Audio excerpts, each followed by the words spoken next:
నమస్కారం, సుఖీభవకు స్వాగతం.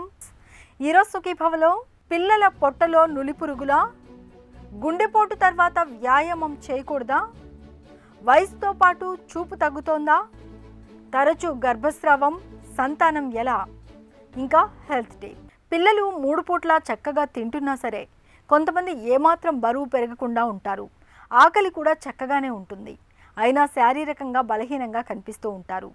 సాధారణంగా పిల్లల పొట్టలో నులిపురుగులు ఉన్నప్పుడు ఇలాంటి పరిస్థితి ఎదురవుతూ ఉంటుంది. పిల్లలు తీసుకున్న ఆహారంలో ఎక్కువ భాగాన్ని ఇవి లాగేసుకుంటూ ఉంటాయి. దీంతో పిల్లల ఎదుగుదల ఆశించినంతగా ఉండదు.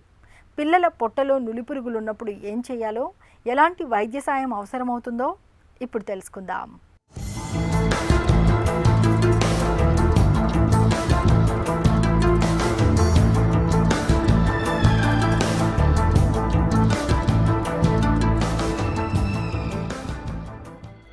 ఎదిగే వయసులో ఉన్న పిల్లలకు ఎక్కడైనా కాస్తంత ఖాళీ స్థలం కనిపిస్తే చాలు, ఎక్కడ లేని హుషారు వచ్చేస్తుంది. తనివి తీర ఆడుకుంటూ చేతులతో పాటు ఒంటి నిండా మట్టిని పూసుకుంటూ ఆనందిస్తుంటారు. ఇలా మట్టిలో ఆడుకునే అలవాటు పిల్లల ఒంటిని, దుస్తుల్ని ఖరాబు చేయడంతో పాటు పిల్లల పొట్టకు కూడా సమస్యల్ని తెచ్చిపెడుతుంటుంది. మట్టిలో ఉండే నులిపురుగుల గుడ్లు పిల్లల గోళ్లలోకి చేరి, ఆపై నోటి ద్వారా పొట్టలోకి చేరి, ఆ తర్వాత అక్కడే ఆవాసం ఏర్పరచుకుంటూ ఉంటాయి. మట్టి ద్వారానే కాదు, కలుషితాహారం, అపరిశుభ్రమైన నీటిని తాగినప్పుడు కూడా పొట్టలోకి నులిపురుగులు చేరే ప్రమాదం ఉంటుంది. పిల్లల పొట్టలో నులిపురుగులు ఉన్నప్పుడు తిన్నదేది వంట పట్టదు. రోజురోజుకి బక్కచిక్కిపోతుంటారు. రాత్రులు తరచూ నిద్రలేస్తుంటారు. మలద్వారం దగ్గర బాగా దురదగా ఉంటుంది. అన్నింటికీ మించి రక్తహీనత అనేది పెద్ద సమస్యగా మారుతుంటుంది. నులిపురుగుల వారి ఇన్ఫెక్షన్ ఏ ఏజ్లో అన్నా రావచ్చు, కానీ ఇది కామన్గా మనం చిన్నపిల్లల్లో చూస్తుంటాము. ముఖ్యంగా ట్రాపికల్ కంట్రీస్లో దీని వ్యాప్తి అన్నది ఎక్కువగా ఉంటుంది.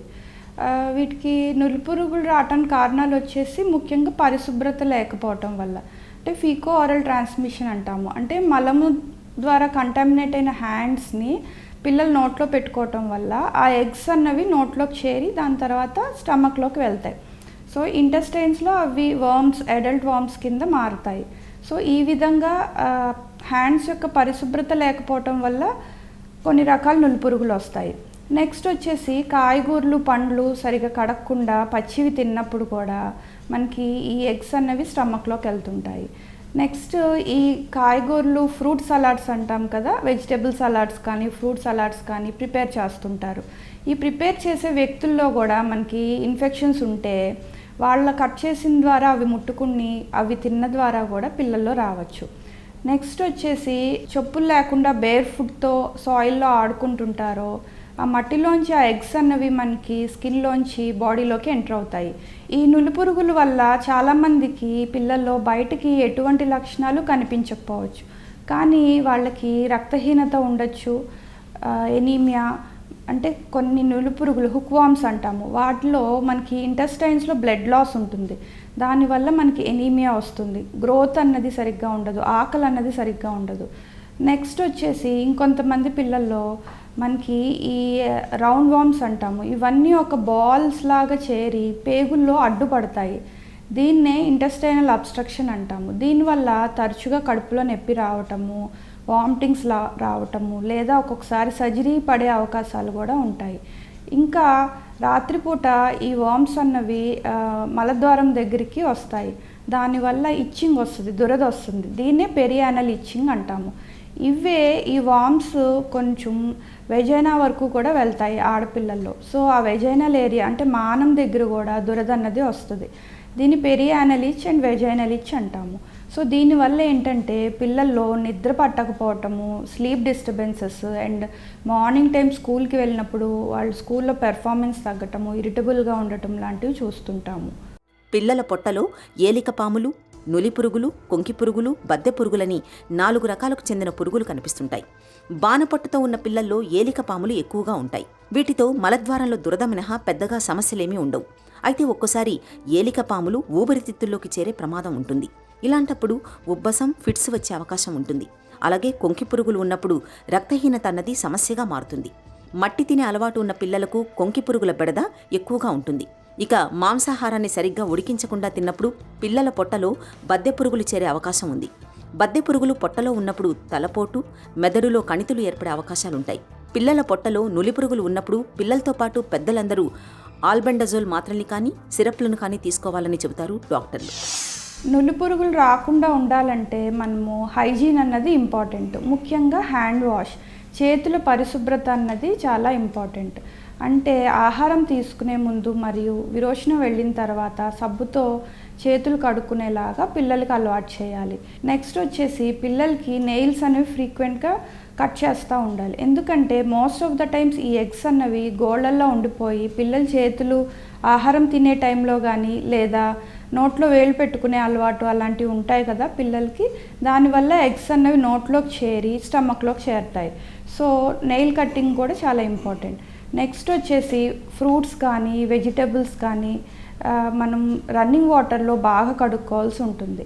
అలాగే ఈ ఆల్బెండజోల్ సిరప్ అన్నది మనకి నులిపురుగులు చనిపోవటానికి ప్రతి 6 నెలలకు ఒకసారి పిల్లలు, ఇంట్లో పెద్దలు అందరూ వాడాల్సి ఉంటుంది. శానిటేషన్ కండిషన్స్ అన్నవి ఇంప్రూవ్ చేయాల్సి ఉంటుంది. అంటే స్కూల్ నుంచి రాగానే హ్యాండ్స్ వాష్ చేసుకోకుండా తినకుండా చూడటము, స్నానం చేసి డ్రెస్ మార్చుకునేలాగా, సో అలాంటి హ్యాబిట్స్ అన్నీ పిల్లలకి అలవాటు చేస్తూ ఉండాలి. ఇంకా వాళ్ళకి ఈ ఎగ్స్ అన్నవి ఇట్లా హ్యాండ్ ద్వారా స్ప్రెడ్ అవుతాయని, స్కూల్లో బయట ఫుడ్స్ కానీ బయట వాటర్ కానీ తాగకూడదని, ఇలాంటివన్నీ వాళ్ళకి అవేర్నెస్ క్రియేట్ చేస్తూ ఉండాలి. ఆకలేస్తుంది కదా అని ఎదురుగుండా కనిపించే చిప్స్ తినేయటం, బిస్కెట్స్, చాక్లెట్స్ తినేయటం చేస్తుంటారు. దానివల్ల ఏంటంటే కడుపు నిండిపోతుంది. కార్బోహైడ్రేట్స్ ఈ క్రేవింగ్, సాల్ట్ క్రేవింగ్ వల్ల అవి వాటికి రుచిగా వాళ్ళకి ఇష్టంగా ఉంటాయి. సో అవి తినేయటం వల్ల ఆకలి చచ్చిపోయి కరెక్ట్గా మీల్ టైం వచ్చేపాటికి వాళ్ళు అన్నాన్ని స్కిప్ చేయటము, బ్రేక్ఫాస్ట్ స్కిప్ చేయటం లాంటివి చేస్తుంటారు. అండ్ ఈ జంక్ ఫుడ్లో ఉండేది ఏంటంటే ఎంప్టీ క్యాలరీస్ అంటాం. అంటే only sugars and salt content ఎక్కువ ఉంటుంది. వీటిలో ప్రోటీన్స్ కానీ వైటమిన్స్, మినరల్స్ కానీ ఎక్కువ ఉండవు. సో ఈ ఎంప్టీ క్యాలరీస్ తినటం వల్ల వాళ్ళకి పొట్ట నిండుతుంది, న్యూట్రిషియస్ ఫుడ్ అయితే తినరు. అండ్ నెక్స్ట్ వచ్చేసి ఏంటంటే ఒబేసిటీ అన్నది వచ్చేస్తుంది. సో జంక్ ఫుడ్ అనేది అవాయిడ్ చేయాలి. మీల్ టైం అన్నది రెగ్యులర్గా ఒక టైంకి అన్నది వాళ్ళకి ఇవ్వగలగాలి. సో వాళ్ళకి ఆకలి అవ్వగానే ఆ జంక్ ఫుడ్ కనిపించేలాగా చేయకూడదు. పిల్లల పొట్టలో నులిపురుగులు ఉన్నప్పుడు అవి ఒకరి నుంచి మరొకరికి వ్యాపించకుండా తగిన జాగ్రత్తలు తీసుకోవాలి. పిల్లల్ని సాధ్యమైనంత వరకు మట్టిలో ఆడకుండా చూడాలి. చెప్పులు లేకుండా పిల్లలు మట్టిలోకి వెళ్లకుండా చూడాలి. మల విసర్జన తర్వాత పిల్లల చేతుల్ని బాగా శుభ్రం చేయాలి. అలాగే గోళ్లు పెరగకుండా ఎప్పటికప్పుడు కత్తిరిస్తూ ఉండాలి. పొట్టలో నులిపురుగులు ఉన్నప్పుడు పిల్లలకు లాగు నిక్కర్లు వేయడం మంచిది. రాత్రిపూట మలద్వారం చుట్టూ వ్యాజిలైన్ లేదా ఆముదం కాని పట్టించడం వల్ల దురద లేకుండా ఉంటుంది. పిల్లల పక్కల్ని తరచూ మారుస్తుండాలి. కనీసం 6 నెలలకోసారి ఆల్బెండజోల్ మాత్రల్ని కానీ సిరప్పులు కానీ పట్టిస్తూ ఉండాలి. ఇలా అన్ని రకాలుగా జాగ్రత్తలు తీసుకుంటే 2 వారాల లోపల పిల్లలకు నులిపురుగుల బెడద తగ్గిపోతుంది. గుండెపోటు అంటే ప్రాణాల్ని ప్రమాదంలోకి నెట్టే ఒక విపత్తు. ఈ ప్రమాదం నుంచి కోలుకున్నాక మనలో చాలామంది జీవనశైలి పూర్తిగా మారిపోతూ ఉంటుంది. ఏం తినాలన్నా, ఏ పని చెయ్యాలన్నా 1కి 2 సార్లు ఆలోచిస్తూ ఉంటారు. ఇక వ్యాయామానికైతే చాలామంది ఫుల్ స్టాప్ పెట్టేస్తూ ఉంటారు. శారీరక శ్రమ పెరిగితే దాని మూలంగా గుండెకు మళ్ళీ ఇబ్బంది ఎదురవుతుందని బలంగా నమ్ముతూ ఉంటారు. అసలు ఈ నమ్మకంలో నిజం ఎంత? గుండెపోటు నుంచి కోలుకున్న తర్వాత నిజంగానే వ్యాయామం చేయకూడదా? ఆసక్తికరమైన ఈ నమ్మకం గురించి డాక్టర్ ఏం చెప్తున్నారో ఇప్పుడు విందాం. చాలామంది పేషెంట్స్ గుండె సమస్య ఉన్నవాళ్ళు ఎక్సర్సైజ్ చేయొచ్చా లేదా చేస్తే ఏమన్నా అవుతుందేమో అన్న భయం ఉంటుంది. గుండె సమస్య ఉన్నా కూడా ఎక్సర్సైజ్ చేయటం అనేది గుండెకి చాలా ఉపయోగకరం. కాకపోతే ఎంత లెవెల్ ఆఫ్ ఎక్సర్సైజ్ అంటే ఎంత సివియర్గా చేయాలి, ఎంతసేపు చేయాలి అనేది మీ డాక్టర్ గారి సలహా ప్రకారం వెళ్ళాలి. ఎందుకంటే గుండె సమస్యల్లో అనేక రకాలు ఉంటాయి. అండ్ రెండోది, గుండె సమస్య ఉన్నప్పుడు హార్ట్ ఎఫిషియన్సీ కూడా వేరువేరుగా ఉండొచ్చు. అంటే కొంతమందికి నార్మల్ ఎఫిషియన్సీ ఉండొచ్చు హార్ట్, కొంతమంది హార్ట్ బాగా బలహీనంగా ఉండొచ్చు. సో అందుకని డాక్టర్ గారి సలహా ప్రకారం ఎంత లెవెల్ ఆఫ్ ఎక్సర్సైజ్ చేయొచ్చు, ఎంత సైజు చేయొచ్చు అనేది నిర్ధారించడం జరుగుతుంటుంది. బట్ బై అండ్ లార్జ్ జనరల్గా ఏంటంటే రోజు ఒక ½ అన్ అవర్ ఆఫ్ వాకింగ్, నడక అనేది లేదా ఎనీ ఏరోబిక్ ఎక్సర్సైజ్ వారానికి 5 రోజుల పాటు చేయటం అనేది ఇంపార్టెంట్. ఈ ఎక్సర్సైజ్ చేస్తున్నప్పుడు ఏదైనా సిమ్టమ్స్ అనిపిస్తే, అంటే బాగా ఆయాసం అనిపించడం కానీ, చెస్ట్లో పెయిన్, ఛాతీలో నొప్పి అనిపించడం కానీ, కళ్ళు తిరిగినట్లు అనిపించడం కానీ, విపరీతంగా చెమట పట్టేయటం కానీ, ఇంకా నడవలేనేమో అనిపించడం కానీ, ఇట్లాంటి లక్షణాలు ఏమన్నా కనిపిస్తే మాత్రం ఆ చేస్తున్న ఎక్సర్సైజ్ని వెంటనే ఆపి 1 లేదా 2 నిమిషాలు గ్యాప్ ఇచ్చి మళ్ళీ కంఫర్టబుల్గా ఉన్నప్పుడు ఆ ఎక్సర్సైజ్ని కొనసాగించవచ్చు. అండ్ ఇటువంటి లక్షణాలు తరచుగా వస్తుంటే మాత్రం వెంటనే డాక్టర్ గారిని కలిసి లోపల ఉన్న ప్రాబ్లంకి మందులు ఏమైనా అడ్జస్ట్ చేయాలా, ఎలా చేయాలి అనేది చూడటం ఇంపార్టెంట్. సో అంతేగాని గుండె సమస్య ఉంది కదా ఇంకా మనం ఎక్సర్సైజ్ చేయకూడదు, ఓన్లీ బెడ్ రెస్ట్ అనో లేకపోతే ఇంట్లోనే ఉంటామంటే అది కరెక్ట్ కాదు. వయసుతో పాటు ఒంట్లో జవసత్వాలు సన్నగిల్లినట్లే మన చూపు కూడా క్రమంగా మందగిస్తూ వస్తుంది. ఈ రకమైన పరిస్థితిని మ్యాక్యులర్ డీజెనరేషన్గా పిలుస్తారు. 50 ఏళ్ళు పైబడ్డాక చాలామందిలో మధ్య చూపు అంటే ఏదైనా వస్తువును చూస్తున్నప్పుడు ఆ వస్తువు మధ్య భాగం మసకగా కనిపిస్తూ ఉంటుంది. దీంతో చదవడం, రంగుల్ని గుర్తించడం, ఎదుటి వ్యక్తుల ముఖాల్ని సరిగా గుర్తించలేకపోవడం వంటి ఇబ్బందులు ఎదురవుతూ ఉంటాయి. మలి వయసు జీవనాన్ని దుర్భరంగా మార్చే మ్యాక్యులర్ డీజెనరేషన్ గురించి ఇప్పుడు తెలుసుకుందాం. ఈ మ్యాక్యులర్ డీజెనరేషన్నే ఏఆర్ఎండి అని, ఏఎండి అని అంటారు. ఏజ్ రిలేటెడ్ మ్యాక్యులర్ డీజెనరేషన్ అంటే వయసు పైబడిన వాళ్లకు ఈ మ్యాక్యులర్ డీజెనరేషన్ వస్తుంది. ఈ మ్యాక్యులర్ డీజెనరేషను 50 ఏండ్లకు లోపల చాలా అరుదుగా చూస్తుంటాం. 50 ఏండ్లు పైబడిన వాళ్లకు ఈ మ్యాక్యులర్ డీజెనరేషన్ కామన్గా వస్తుంటుంది. ఇది ఏజ్తో సంబంధం ఉంది కాబట్టి ఏజ్ రిలేటెడ్ మ్యాక్యులర్ డీజెనరేషన్ అంటున్నాం. సో దీనికి కారణాలు ఏమి అంటే, ఒకటి వయసు. ఎందుకు మనం గమనించేది, వయసు పైబడే కొద్దీ మ్యాక్యులర్ డీజెనరేషన్ ఎక్కువ ఉంటుంది. ఇది ఈ కాలంలో ఫస్ట్ రీజన్ క్యాటరాక్ట్ ఎత్తుకుంటే, రెండో రీజన్ డయాబెటిక్ ఎత్తుకుంటే, మూడో రీజను చూపు తగ్గిపోయేదానికి అతి సామాన్యమైన కారణంగా ఈ మధ్యలో మొదలైంది. మైనర్ రీజన్స్ ఏమేమి అంటే, ఎక్స్పోజర్ టు అల్ట్రావైలెట్ రేస్, ఎండకు ఎక్కువ తిరిగే వాళ్లకు, బయట ఎక్కువ తిరిగే వాళ్లకు ఏఆర్ఎండి ఎక్కువగా ఉంటుంది. సో ఏఆర్ఎండి ట్రీట్మెంట్ అంటే జనరలైజ్డ్గా చెప్తే డ్రై ఏఆర్ఎండికి ట్రీట్మెంట్ లేదండి అనేది ఒకటి జనరల్ ట్రీట్మెంట్. సో వెట్ ఏఆర్ఎండికి డెఫినెట్ ట్రీట్మెంట్ ఉంది అని చెప్తాం. కాకపోతే డ్రై ఏఆర్ఎండికి కూడా జీన్ థెరపీ స్టార్ట్ అవుతుంది. సో జీన్కు అబ్నార్మాలిటీ ఉంటే జీన్ను డీకోడింగ్ చేసి జీన్ మళ్ళీ మార్చితే ఆ డిసీజ్ ప్రాసెస్ అక్కడికి ఆపేయచ్చు. సో ఒకటి జీన్ థెరపీ. రెండోది ఏమంటే ఫుడ్ సప్లిమెంట్స్ కూడా ఒక కారణం అనుకున్నాం. దాంట్లో ముఖ్యమైన ఫుడ్స్ ఏమంటే vitamin C, vitamin E, zinc, selenium, copper, then lutein, zeaxanthin ఇలాంటివి ఉన్న సబ్స్టెన్సెస్లో ఉన్న ఫుడ్ మెటీరియల్స్ అనుకోండి, లేదంటే క్యాప్సూల్ ఫామ్లో అనుకోండి, వైటమిన్స్ ఇచ్చేదానివల్ల వీళ్లకు ఈ ఏఆర్ఎండి ఆటి వరకు ఆగిపోవడము, ప్రోగ్రెస్ను స్లో చేయడము జరుగుతుంది. ఏది డ్రై టైప్లో. ఇంకా డ్రై టైప్లో ఇంకా ఏం టైప్ ఆఫ్ ట్రీట్మెంట్ ఇవ్వగలము అంటే, వీళ్ళు కంప్లీట్గా బ్లైండ్ ఎప్పుడు కారు, సైడ్ చూపు ఎప్పటికీ ఉంటుంది, సెంటర్ చూపు మాత్రమే తగ్గుతుంది. కాబట్టి ఈ మ్యాగ్నిఫైయింగ్ లెన్సెస్ ఇచ్చి చదువుకునేదానికి మనము కొంతవరకు దోహదపడాలి. ఒకసారి గర్భం వస్తే చాలు ఇక అంతా సజావుగా జరిగిపోతుందని అనుకుంటారు. ఇందులో కొంత నిజం లేకపోలేదు. కానీ గర్భం విషయంలో అన్నిసార్లు పరిస్థితులు ఒకేలా ఉండవు. గర్భం పోవడం, కడుపు నిలబడకపోవడం అన్నది చాలామందికి అనుభవమే.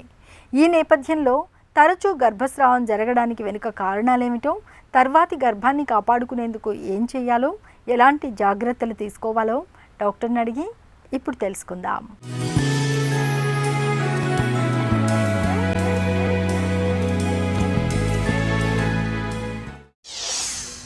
తరచూ గర్భస్రావం అవటానికి కారణాలేంటి? ప్రెగ్నెన్సీ వస్తుంది కానీ మిస్క్యారేజెస్ అనేవి అవుతూ ఉంటాయండి చాలామందికి. అండ్ ఈ మిస్క్యారేజెస్ గల కారణాలు కనుక మనం చూసుకున్నట్టుగా అయితే one of the most common reason ఏముంటుంది అంటే, ఏర్పడుతున్న పిండంలో కొన్ని జన్యుపరమైన లోపాలతోటి బేబీ కనుక ఏర్పడినట్టుగా అయితే అలాంటి పిండంకి ఎక్కువగా రోజులు కంటిన్యూ అయ్యే ఛాన్సెస్ అనేవి తక్కువగా ఉంటాయి. అంటే ఈ ప్రెగ్నెన్సీ అనేది most of the time 2nd, 3rd month లోపలే మిస్క్యారేజెస్ అవుతుంటాయి. అంటే ఆ పిండానికి ఏంటంటే ఒక 2nd మంత్ లేదా 3rd మంత్ వరకే పెరిగే శక్తి అనేది ఉంటుంది. దానికి మించి అంటే ముందుకు వెళ్ళే ఛాన్సెస్ అనేవి ఉండవు. సో దీని మూలంగా ఏంటంటే 2nd, 3rd మంత్ వరకు ప్రెగ్నెన్సీ కంటిన్యూ అయ్యి మిస్క్యారేజెస్ అవుతుంటాయి. సో ఇది వన్ ఆఫ్ ద రీజన్ అండి. అండ్ కొంతమందిలో ఏంటంటే గర్భసంచిలో కూడాను కొన్ని ఇష్యూస్ అనేవి చూస్తూ ఉంటాం. గర్భసంచి లోపల గడ్డలు, లేకపోతే కొన్ని చిన్న చిన్న కాయలు లాంటివి పాలిప్స్ అంటాం, పాలిప్స్, ఫైబ్రాయిడ్స్ అనేవి చూస్తూ ఉంటాం. అండ్ వీటి వల్ల కూడాను ప్రెగ్నెన్సీ వచ్చిన తర్వాత మిస్క్యారేజ్ అనేవి చూస్తూ ఉంటాం. అండ్ మూడో కారణం ఏంటంటే గర్భసంచి అదేంటి షేప్ అనేది కూడాను డిఫరెంట్గా ఉంటుంది. కొంతమందిలో ఏంటంటే అందరికీ చక్కగా ఒకటే అదేంటి క్యావిటీ అనేది ఉండకుండా గర్భసంచి మధ్యలో గోడ అనేది కూడాను ఏర్పడుతుంది. దాన్నే మనం సెప్టమ్ అంటాం, యూట్రైన్ సెప్టమ్. సో దీనివల్ల ఏమవుతుంది అంటే గర్భసంచి చీలినట్టుగా ఉంటుంది, 2 క్యావిటీస్ అనేవి చూస్తూ ఉంటాం. అండ్ మధ్యలో గోడ ఉండేసరికి ఏంటంటే బేబీ పెరగడానికి గల ప్లేస్ అనేది కూడాను తగ్గిపోవడంతో ఆ పెరుగుదల సరిగా లేకపోవడంతో కూడాను మిస్క్యారేజెస్ అవుతుంటాయి. అండ్ ఈ సెప్టమ్ ద్వారా ఏంటంటే ఎర్లీ మిస్క్యారేజ్ చూస్తుంటాం. కొంతమందిలో ఏంటంటే 3rd మంత్ దాటిన తర్వాత 5th 6th మంత్లో కూడాను మిస్క్యారేజెస్ అనేవి చూస్తామండి. కొంతమందిలో ఏంటంటే బేబీకి అదేంటి సప్లై చేయాల్సిన బ్లడ్ వెజల్స్ అన్నీ కూడాను కొంచెము అదేంటి మోసుకుపోయి అది అదేంటి ప్రసరణ అనేది సరిగ్గా జరగదు. బేబీ గ్రోత్ అనేది కూడాను అదేంటి ఆగిపోవడంతో కూడాను మిస్క్యారేజ్ చూస్తుంటాం. తర్వాతి గర్భానికి ముందు ఎలాంటి పరీక్షలు చేస్తారు? నెక్స్ట్ ప్రెగ్నెన్సీ ప్లాన్ చేసుకునే ముందే కొన్ని టెస్ట్లు అనేవి సజెస్ట్ చేయడం జరుగుతుంది.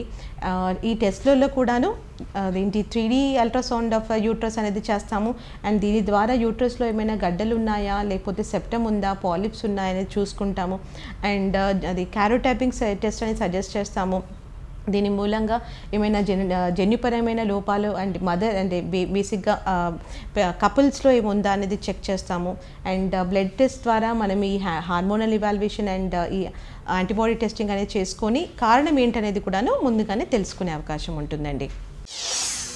పదే పదే గర్భస్రావం అవుతున్నప్పుడు చికిత్స ఎలా ఉంటుంది?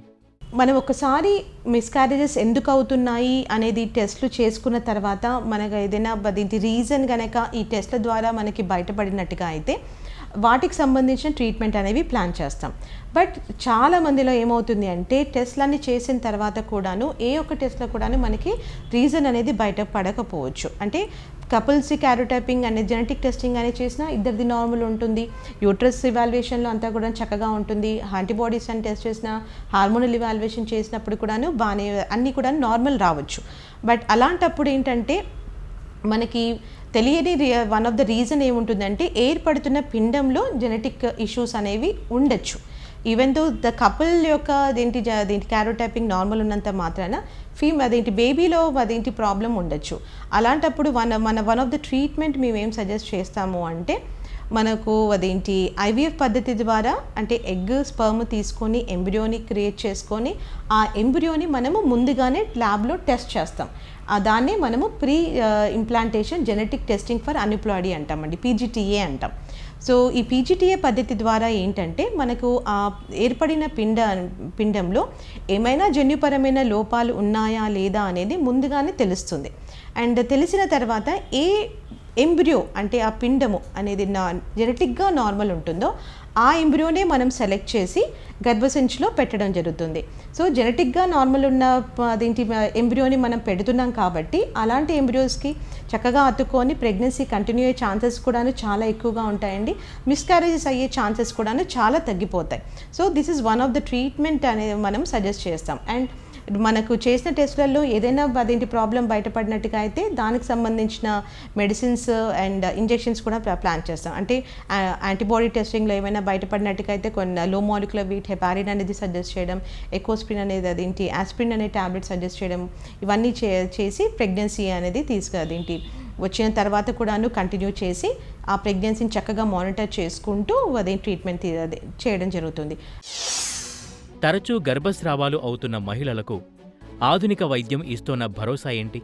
ఫ్రీక్వెంట్గా మిస్క్యారేజ్ అవుతున్న కపుల్స్లలో ఆ బాధ అనేది లేకపోతే ప్రెగ్నెన్సీ వచ్చి పోతుంది అన్నప్పుడు కొంచెం ఎంతైనా చాలా బాధాకరంగా ఉంటుంది. అండ్ వాళ్ళకి మేము చెప్పేది ఏంటి అంటే అదేంటి మిస్క్యారేజ్ అయినంత మాత్రాన మళ్ళీ ప్రెగ్నెన్సీ న్యాచురల్ అదేమి నార్మల్ ప్రెగ్నెన్సీ రాదు అనడానికి లేదండి. They can try for a pregnancy again. So మనం ఇందాక మాట్లాడుకున్నట్టుగా అసలు కారణాలు ఏంటి అనేది మనము ముందుగా కనుక్కొని ఆ కారణాలు కనుక మనకు తెలిసినట్టుగా అయితే వాటికి గల ట్రీట్మెంట్ ప్లాన్ చేసుకొని ప్రెగ్నెన్సీ ప్లాన్ చేసుకుంటే మోస్ట్ ఆఫ్ ద టైం అదేంటి న్యాచురల్గా కూడాను చాలామంది కన్సీవ్ అవుతారు. ఇన్ కేస్ అన్నీ నార్మల్గా ఉండి కూడాను వాళ్ళు అదేంటి మిస్క్యారేజ్ అవుతున్నట్టుగా అయితే వాళ్ళలో ఏంటంటే మనకు ఈ IVF పద్ధతి అనేది చేసి ఆ ఎంబ్రియో తయారైన తర్వాత జెనెటిక్ స్క్రీనింగ్కి పంపించి అండ్ ఎంబ్రియో నార్మల్ ఉన్న తర్వాతనే ఆ ఎంబ్రియోని యూట్రస్లో పెట్టినట్టుగా అయితే పెట్టేసి కంప్లీట్ సపోర్ట్ ఇస్తాం. కంప్లీట్ సపోర్ట్ అంటే మనం ఎంబ్రియో ట్రాన్స్ఫర్ చేసిన తర్వాత కూడా ఆ ఎంబ్రియో పెరగడానికి గల కంప్లీట్ సపోర్ట్ అంటే అటు టాబ్లెట్స్ రూపంగా కానివ్వండి, ఇంజెక్షన్స్ రూపంగా కానివ్వండి ఇచ్చేసి ప్రెగ్నెన్సీ అనేది ప్లాన్ చేసుకోవచ్చు అని చెప్పడం జరుగుతుంది. అండ్ ఇలాంటి ట్రీట్మెంట్స్ తోటి ఏంటంటే most of the couple even though అంటే వాళ్ళకి ముందు రిపీటెడ్ మిస్కారీస్ అంటే 2, 3 లేకపోతే అయినా కూడాను మళ్ళీ ఒక చక్కటి ప్రెగ్నెన్సీ వచ్చి కంటిన్యూ అయ్యి 9 months వరకు చక్కగా కంటిన్యూ అయ్యి మనకి ఏమంటారు బాబు పుట్టే అవకాశము చాలా మందిలో కూడా ఉంటుందండి. సో పడద్దు అని మాత్రం మేము చెప్తాం. గర్భస్రావం జరగడానికి శారీరకంగా మానసికంగా చాలా కారణాలే ఉంటాయి. తరచూ గర్భం పోతున్నప్పుడు ఆలస్యం చేయకుండా వెంటనే తగిన పరీక్షలు చేయించుకోవాలి. జన్యుపరమైన కారణాలు ఉన్నాయేమో చూసుకోవాలి. అవసరమైతే వైద్య సాయం పొందాలి. తర్వాతి గర్భానికి శారీరకంగా మానసికంగా పూర్తి స్థాయిలో తగిన జాగ్రత్తలు తీసుకోవాలి. చిన్న చిట్కా మీకోసం. పిల్లలు శారీరకంగా బలహీనంగా ఉన్నప్పుడు నానబెట్టిన బాదాం పప్పుల్ని మెత్తగా రుబ్బి ఆపై పాలు పంచదారతో కలిపి నిత్యం 2 పూటలా తాగిస్తూ ఉండండి. పిల్లలు త్వరగా బలం పుంజుకుంటారు.